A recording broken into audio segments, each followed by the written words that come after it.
Hi folks, and welcome back to the allotment. Today is one of those days where it just feels amazing to be outside. It is absolutely freezing. There is frost blanketing everything. And I'm feeling really good despite the fact that today I'm doing something I don't really want to be doing. Not a particularly fun job. Down here you see the sleepers, which are going to be the greenhouse base. They're hopefully going to go under this greenhouse, provided everything goes to plan.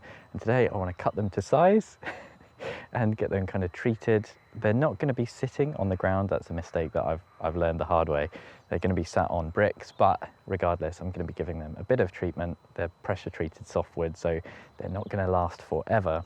So I want to do absolutely everything I can to maximize their lifespan. And like I say, I'm a bit nervous. It's not particularly fun doing it.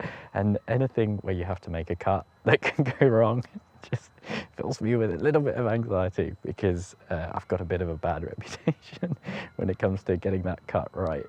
So the plan, in some ways I'm quite lucky. We've got a bit of a run of kind of dry weather at the moment. You can see the sleepers here, and I'm going to be treating them with this, which is kind of like a clear coat based oil treatment that's meant to be kind of absorbed into the wood.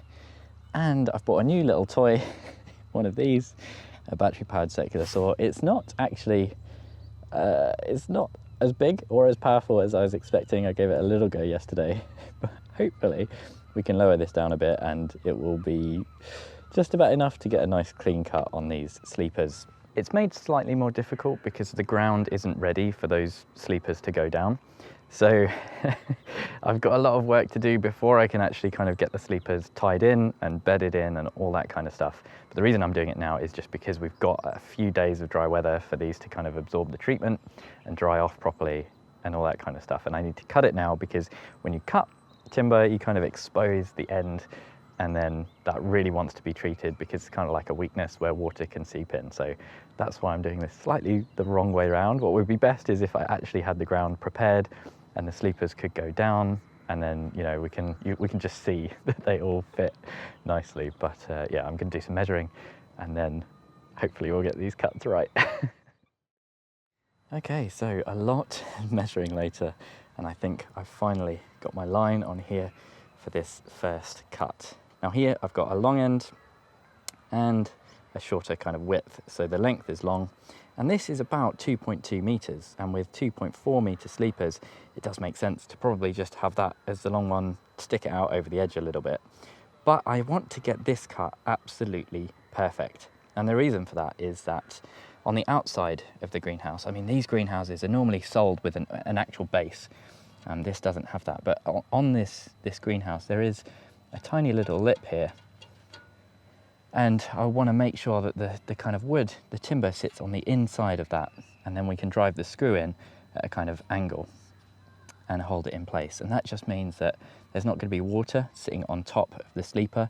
If the wood comes out, then the water will kind of sit on there and roll under, and the whole thing will kind of stay wet for quite a long time, which we want to avoid. So this sleeper, if I cut it too short, there's going to be a gap here between the sleeper that goes that way and the sleeper that goes that way. And if I cut it too long, then this sleeper will have to be pushed out.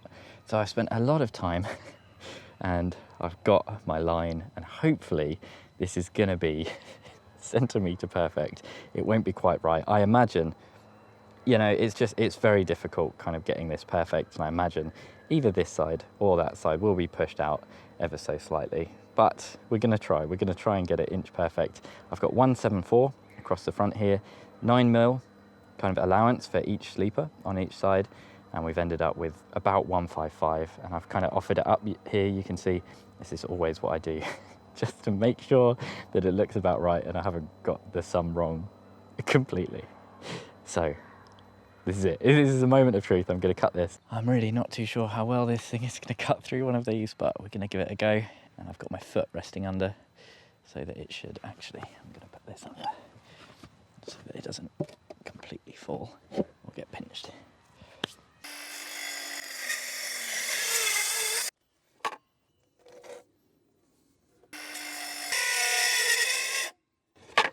Just a bit of pinching towards the end there. Do the lines actually meet? Oh, just about.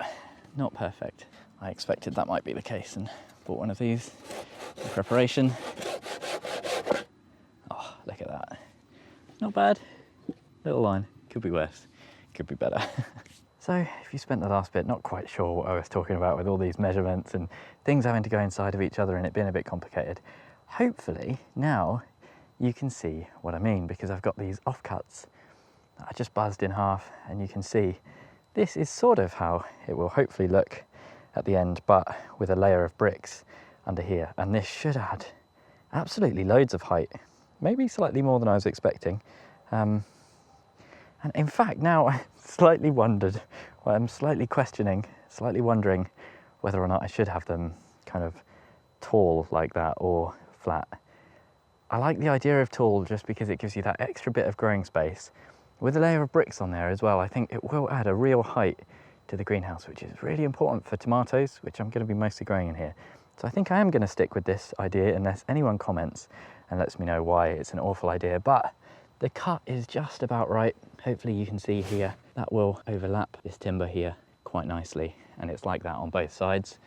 Now I just need to do the back one, and hopefully it's square, so I can just do the same cut, the same length here, and it should all fit quite nicely. But hopefully this is bringing the visualization together, because I don't think I was explaining it very well earlier.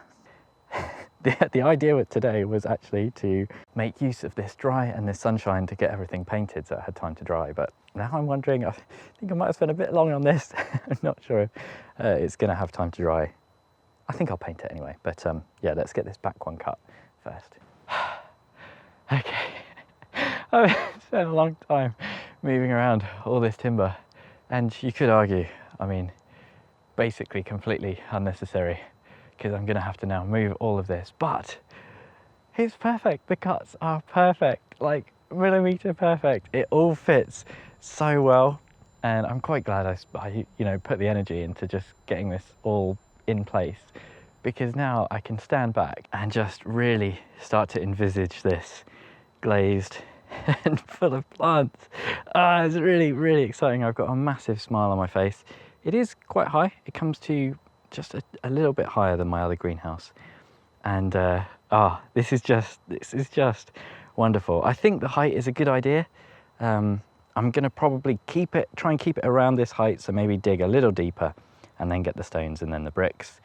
But it just looks really, really good. I'm so happy. And I know in recent videos I'm starting to sound a bit like a broken record, just complaining about my life, talking about how difficult it's been. I've not been having a good time, and having to kind of press pause on this project. I had so much momentum with it. I was really, in the zone, coming up pretty much every day and digging over the ground and all that. I was really, really excited to get it finished, and having to press pause, all that momentum just got sapped out of me. And so that's kind of why I've put the effort into getting the sleepers into position, because now I can just envisage it, and I'm so happy, and I'm really excited now to start carrying on with this project. I can't stop smiling, look at me. It's just so cool. So now it's time to get the sleepers painted and prepped with that kind of preservative, which should be quite simple. Now, this kind of stuff is pretty simple. The one thing to just be aware of is not to use it near any water courses, because it is fairly toxic, and just be careful. Don't put it near where you're growing your fruit and vegetables. You see I'm using this grass path here. Everyone always tells me off for all my paths, but they do have uses, and I've just got something to put it in, a nice brush that suits the purpose. And as well, before I apply it, I'm going to give this sleeper a really good kind of brush down. Just make sure that as much dirt as possible is off it. There's no sawdust from the cuts or any of that kind of stuff, just because that prevents the absorption of the treatment. And this stuff isn't amazing. It's not going to make this bulletproof, but it's kind of, part of the toolbox, as it were, to kind of make these last as long as they possibly can. Ideally, you'd want to use hardwood sleepers, but they are very pricey. And these should, with this treatment and the fact that they're going to be off the ground, should last a decent amount of time.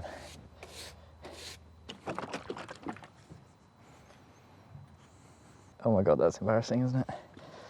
Can't open the bloody thing. Oh my God.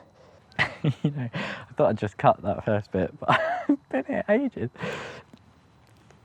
I actually cannot open it. Oh my God. says you can pinch it, and it's definitely pinched, but I just can't turn it. I am going the right way. Well, the left way. What the hell? We got there eventually. My goodness. Oh, that is thick. I'm going to be pretty liberal with this. I think last time I went a bit conservative. This stuff isn't super cheap. I think this was about 15 quid or something like that, but you know, if it helps and it's worth it. And there really is no special technique. Just brush it on, go nice and liberal, nice and thick, and I'm going to be paying special attention just to the ends, especially where I've cut. And if there's any bits of weakness like this, that's kind of come off, just slightly shoddy quality, just going to strip that back, because that will be a real pathway for water to get into the wood and be absorbed in. And there we go. I've got 4 of these to do, and this is a lovely relaxing task. I quite like this one. And hopefully there'll be enough left over for another coat. So I can let this dry, come up tomorrow, give it another coat. If you are short, then I would just make sure you spend most of the time, put most of the treatment on the side that's going to be outside the greenhouse, not inside. And a bit of time later, I'm feeling extremely relaxed. I love this kind of thing, where you just zone out, paint the sleepers, nice and simple. Nothing can really go wrong. You can see I've set them up from the ground so they can just stay there for a little while, and they should over a little while kind of dry nicely, and all of that clear coat sort of treatment will get absorbed into the sleeper and just prolong its life. I'm having a little break now with my cup of tea. Someone is honking like mad.